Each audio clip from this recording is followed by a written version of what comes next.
In, former President Donald Trump has told allies he could announce a 2024 presidential run tonight at a rally for a higher Republican Senate candidate, J.D. Vance, the Post has learned. Well, let's bring in Jason Miller, a former senior advisor to President Trump.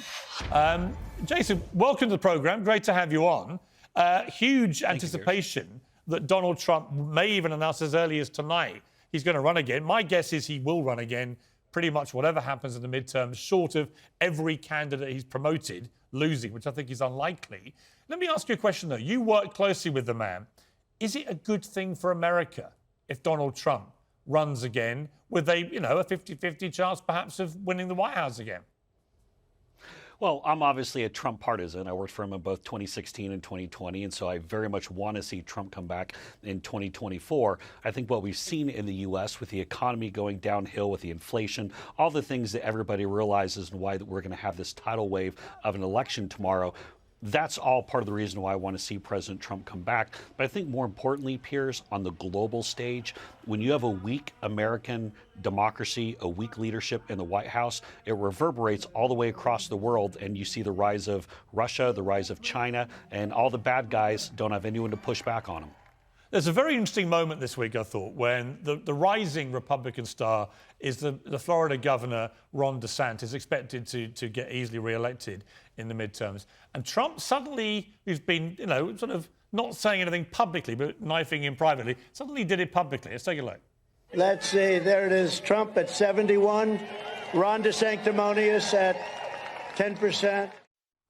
Now, I've got to hand it to Trump. He is a master of giving people very damaging, mocking nicknames. But it also opened up this very real possibility now that he does get challenged by DeSantis, who is pretty near half his age, done a very good job in Florida. He's very popular there and is seen as the sort of Trump without all the baggage and madness. What do you make of DeSantis? And was it helpful for Trump to do this right before an important election for the Republicans?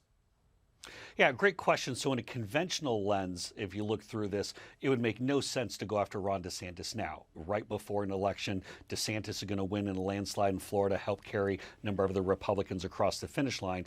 But very clearly, President Trump does not look at things through a traditional political lens. If he had, he probably wouldn't have won in 2016 or come as close as he would have had in 2020.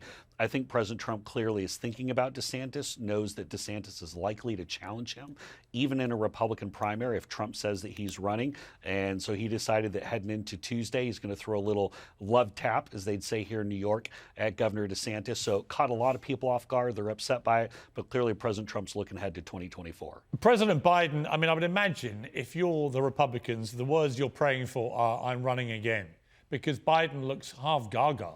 And he's approaching 80 years old.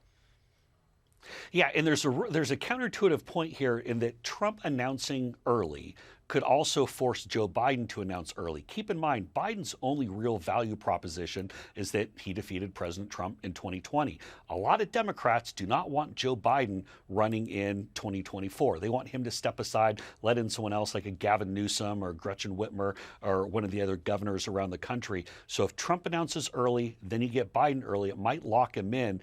That could actually be a big boon for President Trump. Whereas if President Trump were to delay, maybe the Democrat leadership can get to him and convince Biden, you know what, it's not going so well. Are we looking, just quick answer, are we looking for a slam dunk red wave where they take the House and the Senate? Yeah, big, huge red wave. You've seen about a 35 point shift with independents just over the last month. The bottom has completely fallen out for Democrats. Even CNN is saying that races such as the Senate contest in New Hampshire are up for grabs. I think Republicans come out of this with 53, maybe 54 Senate seats, big majority in the House. This is going to be not just a landslide. And that will, of course, that will end any attempt, any chance of Biden doing anything more substantial while he's president, and will open up the whole although that's a good thing. Yeah. Folks like myself some would say that. That's a good. He actually has achieved some stuff, but it's just more his demeanour, which is so embarrassing, I think, for America. Jason, before I let you go, you're involved with this website, Getter. Elon Musk has taken over Twitter, obviously, so technically your rival. What do you make of Elon Musk? Very quickly, if you don't mind.